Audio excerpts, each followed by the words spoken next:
Il nous reste donc une question orale qui est posée par Daniel Prémel, qui concerne la question des terrasses de Montmartre. Merci, Monsieur le maire. Eh bien, nous vous questionnons une nouvelle fois sur les terrasses de Montmartre, non pas par obstination, mais par persévérance, et j'espère que vous le ressentirez ainsi. La persévérance est ce qui rend l'impossible possible, le possible probable et le probable certain. Ce problème n'est pas une fixation d'élus, mais bien une appropriation inacceptable de l'espace public par des commerçants à leur profit. Plus que de mes mots, le diaporama du conseil de quartier de Montmartre, présenté ce mardi soir au cours de leur réunion sur les terrasses, est éloquent et je peux que vous conseiller à tous de le voir. Et pour quelques dollars de plus, les passants ne peuvent plus passer, les personnes à mobilité réduite sont bloquées, les poussettes circulent comme voitures sur la chaussée, mais à la différence du film de Sergio Leone, les méchants bravent encore la loi. Il faut savoir entendre les récriminations des habitants. Les procès-verbaux dressés contre les contrevenants, s'ils sont importants du point de vue symbolique, car ils rappellent le non-respect de la réglementation, personne ne se fait d'illusions sur leur efficacité, le prix de l'amende infligée étant très peu élevé. Nous savons bien que le non-renouvellement du droit de terrasse peut être dissuasif, accompagné d'un taux d'amende, si la loi nous le permet, très élevé. Le renouvellement du droit de terrasse prévu pour le 1er janvier 2018 est l'occasion d'en faire usage pour ceux qui ont abusé. Il faut aussi savoir que certains n'ont même pas demandé d'autorisation pour leurs terrasses tout en les installant. Cette situation ne peut que laisser sans voix le citoyen. Essayez d'installer tables, chaises au pied de votre immeuble pour une initiative familiale ou associative et bien vite la police viendra.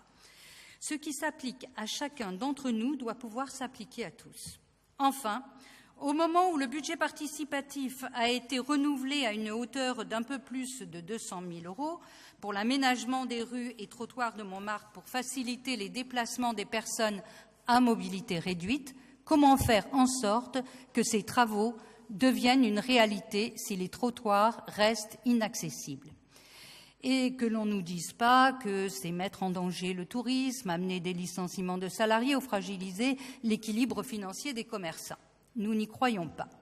C'est pour qu'enfin les trottoirs de Montmartre soient ouverts aux passants et pas seulement aux consommateurs que le groupe communiste Front de Gauche souhaite que vous puissiez nous dire si des procédures de non-renouvellement seront enfin engagées, si vous pouvez envisager de demander le renforcement du poste d'inspecteur du 18e en charge du contrôle des terrasses et si vous pensez demander dans la nouvelle réglementation des fixations par la ville des amendes, que le taux soit réellement dissuasif. Je vous remercie.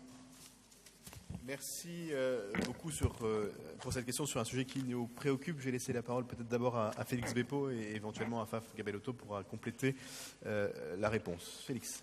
Oui, merci Monsieur le maire. Effectivement, une nouvelle fois, on examine ce sujet en conseil d'arrondissement sous forme de questions orales. Il est arrivé qu'on les examine également sous forme de vœux.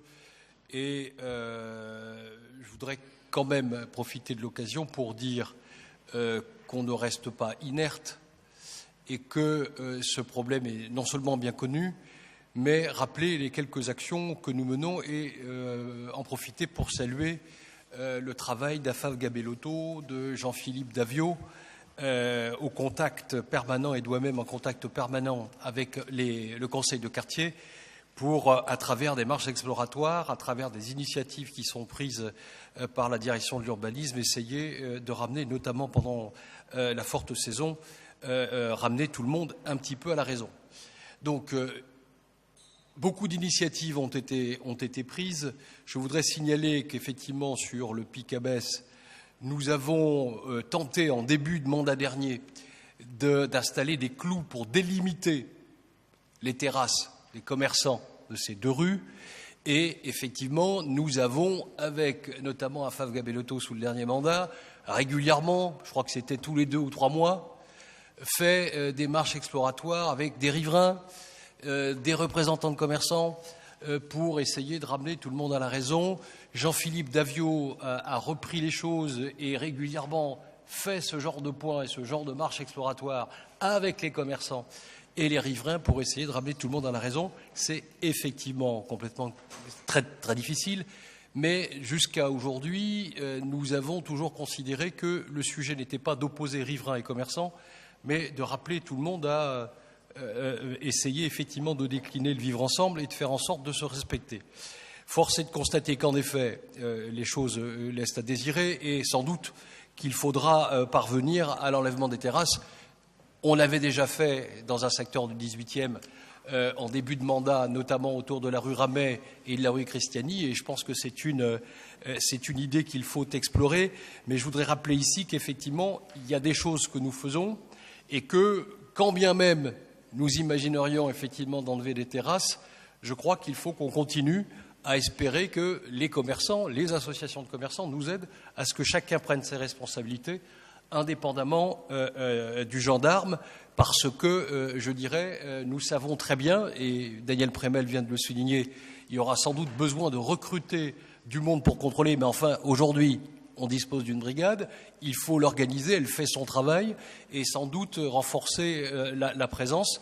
Mais j'insiste, et en tout cas, c'est l'approche que nous avons depuis longtemps, c'est d'appeler et d'amener tout le monde à la raison, et de faire en sorte qu'il n'y ait pas d'opposition systématique. Je me souviens ici même du début du mandat dernier, en 2008, presque 10 ans, d'une réunion de conseil de quartier très houleuse où nous avions presque assisté à, je dirais, un pugilat entre commerçants et riverains. Nous ne voulons pas que ces choses-là s'installent et c'est bien la raison pour laquelle régulièrement, et je remercie encore Jean-Philippe parce qu'il a poursuivi les actions que nous menions sur ce quartier-là, régulièrement, nous allons effectivement signaler aux commerçants, parce que nous les connaissons. Il ne faudrait surtout pas imaginer que tous les commerçants de la rue des rues Le Pic et Abbesse ne respectent pas les droits de terrasse. Certains le font et le font d'une manière régulière, j'ai envie de dire, au vu au su de tout le monde. Il nous est même arrivé effectivement d'être mis à la porte par des gens qui savaient très bien qu'ils étaient en infraction.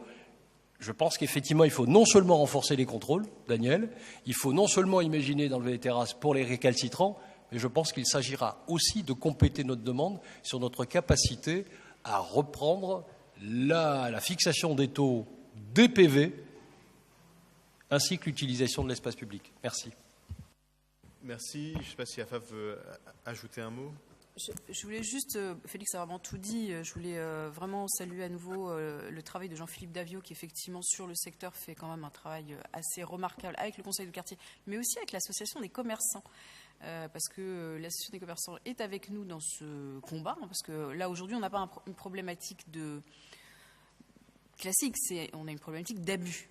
Ils ont des autorisations de terrasse, ils ont tous des autorisations de terrasse. Aujourd'hui, on est plutôt sur de la contre-terrasse et de la sur-terrasse, sur la terrasse existante.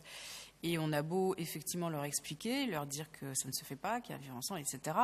C'est une fin de non-recevoir et c'est vrai que la situation devient très gênante parce qu'on a un public en face de nous qui a compris aussi que nos moyens étaient limités. Donc sur l'inspecteur, nous avons demandé un renfort, nous allons l'obtenir normalement. Mais, manque de chance, pendant une petite période, les effectifs se réduisent parce qu'il y a un redéploiement. Et donc, on devrait avoir d'ici 2-3 mois un effectif supplémentaire. Donc, ils doivent passer à 3 inspecteurs sur le secteur 18e.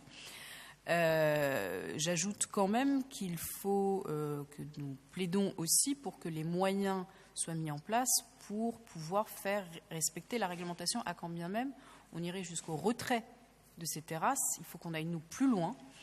Il faut qu'on puisse mettre en place un système, donc pratico-pratique. C'est une fois que les terrasses sont installées, il faut pouvoir les enlever.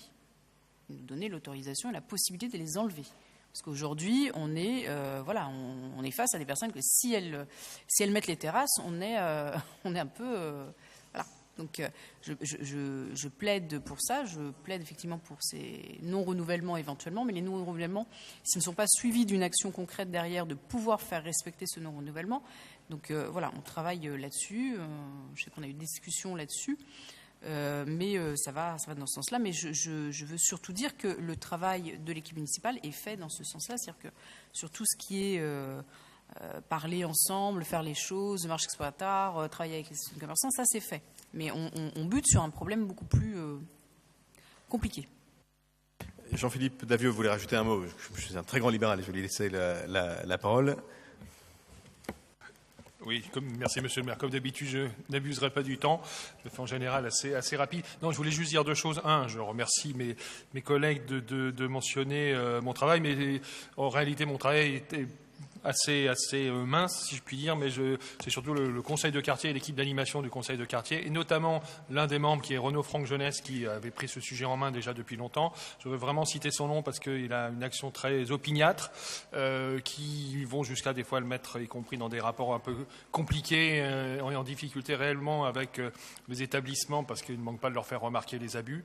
Voilà, c'est vraiment toute l'équipe d'animation du conseil de quartier qui est mobilisée. Et puis, deuxième petit point, que je voudrais souligner, c'est que je crois que la complexité de cette situation-là est liée, au fait que depuis un certain nombre d'années, on a tous été amenés à promouvoir l'usage de l'espace public d'une manière assez différente de ce qu'il pouvait être auparavant. C'est-à-dire que ça n'est pas qu'un endroit qui permet de se rendre d'un lieu à un autre, mais c'est un lieu de plaisir, un lieu de vie, qui fait que, évidemment, quand il y a de l'espace et quand on a agrandi les espaces, les trottoirs, les places, évidemment, le risque est que les cafés en profitent. Et deuxième point qu'il faut souligner, c'est que suivant la manière dont on est concerné, évidemment, nos réactions ne sont pas les mêmes. Je m'explique. Si on est client et que c'est dimanche après-midi, il fait 25 degrés, on a des amis, qu'on a envie de boire un verre, s'il n'y a pas tout à fait assez de table dehors, on incitera bien le serveur à en rajouter une, même si ça empiète un peu sur l'espace public. Si on est riverain, évidemment, on tolérera beaucoup plus mal cette situation-là si c'est au bas de chez nous. Et donc voilà, ce sont des éléments de complexité qui expliquent en partie, au-delà de la difficulté d'avoir aussi des leviers efficaces en termes de montant d'amende, de capacité de verbalisation, mais c'est aussi ces éléments-là qui, à mon avis, rendent particulièrement difficile le succès vraiment dans la lutte contre le débordement des terrasses. Merci Jean-Philippe Daviau. Pierre Licia voulait rajouter un mot, donc là encore je me fais un devoir de laisser la parole puisque je l'ai laissé très largement. Très brièvement, effectivement, vous avez raison, les terrasses, c'est presque l'âme de Paris, c'est notre identité, c'est notre patrimoine. Alors là où il y a des abus, il est important de sanctionner. Mais enfin, j'aurais aimé, je suis content d'ailleurs d'entendre que les communistes se soucient à ce point de cette problématique de l'occupation de l'espace public, mais j'aurais aimé vous entendre dénoncer avec la même fougue les occupations illégales de l'espace public qui relèvent du fait de vendeurs à la sauvette, par exemple à Château-Rouge, à Barbès ou à La Chapelle. Donc j'ai bien compris que les méchants patrons cafetiers de Montmartre cannibalisaient l'espace public, mais qui dit défense de l'espace public et réappropriation de l'espace public pour les riverains, le minimum de cohérence vous pousserait à défendre également une répression un peu plus accrue contre les vendeurs à la sauvette, avec qui, malheureusement, je n'ai pas encore eu l'occasion de m'installer en terrasse et prendre un café. Merci. Je ne suis pas sûr que les commerçants qui éventuellement nous écoutent considéreraient que le lien qui peut être fait entre leur activité légale et la vente illicite sur l'espace public est beaucoup de sens. Mais par contre, ce que vous ne pouvez pas dire, c'est que vous n'avez pas entendu de notre part, de ma part et de la part de la majorité, un engagement, et plus qu'un engagement, un travail pour essayer aussi de résorber ces phénomènes de vente à la sauvette sur l'espace public qui, d'une certaine façon, s'ils n'ont rien à voir, relèvent aussi, au fond, de logiques qui peuvent se ressembler. Parce que le marché, c'est le principe, c'est un acheteur et un vendeur. Et la complexité de la situation, notamment à Montmartre, mais qui se retrouve dans d'autres secteurs qui voient sur leur espace une part importante de la population qui ne sont pas des habitants du coin, et c'est une très bonne chose par ailleurs, les pousse à avoir des attitudes qui ne prennent pas en compte les intérêts des habitants du coin. Et non pas la règle, mais la règle qui consiste à observer qu'en matière de commerce, les commerces qui ne font pas une part relativement significative de leur chiffre d'affaires auprès du quartier posent plus de problèmes au quartier que les commerces qui font une part très significative de leur chiffre d'affaires dans le quartier, est une réalité. D'ailleurs, il y a dans le 18e beaucoup d'endroits où il y a des très grandes terrasses qui ne posent aucun problème aux riverains. Et en général, quand vous allez dans ces commerces ou sur ces terrasses, c'est pas uniquement parce que le commerçant serait meilleur ou moins bon, parce que sa clientèle, c'est ses voisins. Et donc, il a intérêt, et les personnes qui sont sur la terrasse ont intérêt à contribuer à la tranquillité du vivre ensemble. La question qui est posée dans le secteur le plus touristique, le haut de la butte Montmartre, mais aussi finalement le Pic-à-Besse, c'est de sans doute plus retrouver cet équilibre entre la recherche, et on la souhaite aussi, d'une clientèle très large, et notamment de touristes, et c'est une très grande richesse pour notre arrondissement et pour le quartier de Montmartre, et la recherche de Parisiens, de clients parisiens et de clients du quartier. Et je crois que les commerçants, je parle sous le contrôle d'Afaf Gabellotto, mais que les commerçants ont absolument compris, notamment à cause de la crise du tourisme qu'on a vécue ces dernières années, qu'il est aujourd'hui essentiel que, notamment à Montmartre, ils aient une offre qui attire aussi les Parisiens et aussi les habitants du coin.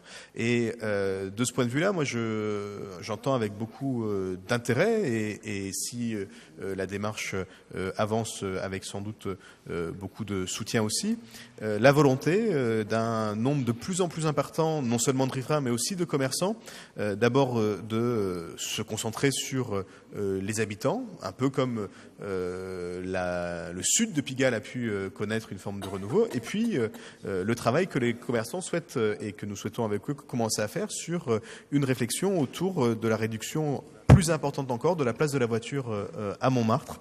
Les commerçants qui s'étaient fort opposés aux journées sans voiture à Montmartre, qui s'étaient fort opposés au quartier vert, ont aujourd'hui pour beaucoup énormément évolué, et je pense que cette évolution va contribuer à faire de Montmartre un des lieux attractifs pour les Parisiens. Et c'est parce qu'il sera attractif pour les Parisiens qu'il sera aussi attractif pour les touristes, parce que les touristes qui viennent aujourd'hui à Paris, ils veulent être avec les Parisiens. Et la question des terrasses, elle se pose aussi à cette échelle-là. Et moi, je suis tout à fait favorable, bien sûr, à ce qu'on poursuive la discussion avec les commerçants, parce qu'il faut continuer à avoir une offre attractive. Mais je sais aussi que c'est toujours la course à l'échalote, et que les commerçants et les cafetiers qui veulent respecter les règles sont toujours défavorisés par ceux qui ne les respectent pas. Et donc il y a une espèce de course. Moi, je veux bien respecter mon droit de terrasse si les autres le font. Et donc il faut qu'on arrive à créer les conditions de cette évolution positive, parce qu'il n'est pas question que l'espace public continue à ce point d'être interdit aux passants. Et moi qui me suis baladé avec une poussette relativement récemment dans cet endroit, je peux dire qu'il n'est pas acceptable que l'ensemble de l'espace du trottoir soit interdit aux piétons par un certain nombre, très minoritaire, mais par un certain nombre de commerçants. Et s'il faut aller jusqu'à demander à la ville de Paris le retrait des droits de terrasse, alors nous serons évidemment prêts à faire cette demande s'il fallait aller jusque-là. Mais j'espère que le simple fait de faire savoir que nous sommes prêts à aller jusque-là permettra aux uns et aux autres de prendre conscience que c'est aussi dans leur intérêt. C'est aussi dans l'intérêt des commerçants d'être respectueux de l'espace public et d'être respectueux de la place de chacun. Et l'équilibre, il est dans l'intérêt des habitants, mais il est aussi dans l'intérêt des commerçants, parce que c'est comme ça que ce quartier demeurera, voire pour une part redeviendra attractif pour les riverains. Et au fond, c'est aussi essentiel pour le chiffre d'affaires, parce qu'on l'a vu, et les commerçants de la place du Tertre l'ont vécu, à quel point il est dangereux pour un commerçant de ne compter que sur les passants, et à quel point il est essentiel de compter aussi sur les habitants pour passer ces moments où, par exemple, à cause des attentats, il y avait moins de touristes, même si la situation s'est aujourd'hui plutôt résorbée. Voilà pourquoi je veux le dire clairement. S'il fallait en aller jusqu'à la demande, c'est bientôt, c'est les renouvellements de terrasses, c'est fin décembre. Donc si nous ne parvenions pas dans les semaines qui viennent à obtenir des engagements fermes d'un certain nombre, pas tous encore une fois, mais d'un certain nombre de commerçants, qui sont d'ailleurs mis en cause par les autres commerçants. Quand vous parlez avec le président de l'association des commerçants, il ne les supporte pas, et il sait qui abuse et qui n'abuse pas. S'il fallait, pour un certain nombre d'entre eux, aller jusque-là, alors bien sûr, nous serions prêts à le faire. Ensuite, bien sûr, c'est pas la mairie d'arrondissement qui prend cette décision, mais nous serions bien sûr prêts à le faire. Voilà, on a passé un long moment, mais je pense que c'était utile aussi. D'abord, il est toujours utile de parler aussi longuement de Montmartre que nous parlons des autres quartiers, parce qu'il y a aussi beaucoup de travail à faire là-bas, et c'est aussi un quartier sur lequel nous portons beaucoup d'attention. Je ne sais pas si Daniel Prével souhaite prendre à nouveau la parole. Je pense que les réponses vont dans ce sens. Par contre, c'était pas opposer habitants à commerçants, c'était simplement de relever des commerçants qui abusent.